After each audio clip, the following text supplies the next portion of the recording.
Hello everyone, how are you doing? This is MD Tech here for another quick tutorial. In today's tutorial, I'm going to show you guys how to install and set up your Canon PIXMA MX700 series printer on your Windows, Mac OS, or Linux device, whether it's a laptop or a computer PC. So this should hopefully be a pretty straightforward process here, guys. And without further ado, let's go ahead and jump straight into it.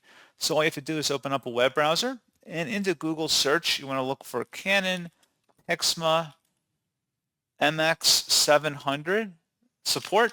Go ahead and search for that.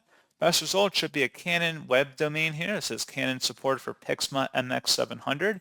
Open that up, and then you want to scroll down on this page underneath the download section and select software and drivers. And then scrolling down again, you want to select the My Printer file in here. It's about 5.5 megabytes in size. Select the download button, and then once it's downloaded to your computer, go ahead and open it up to run it. Should be a verified publisher. Select yes to begin that process, and then follow along with the on-screen prompts here, selecting a region and country, accepting the end user license agreement. And if you want to change the installation path, you can. I normally just skip over that unless you have a specific reason not to, I guess.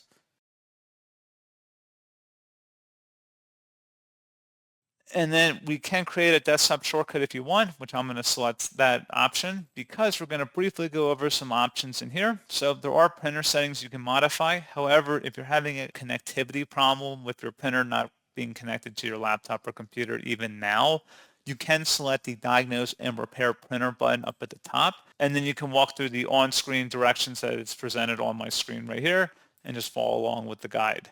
So pretty straightforward process, guys, and as always, thank you for watching. I do hope that I was able to help you out, and I do look forward to catching you all in the next tutorial.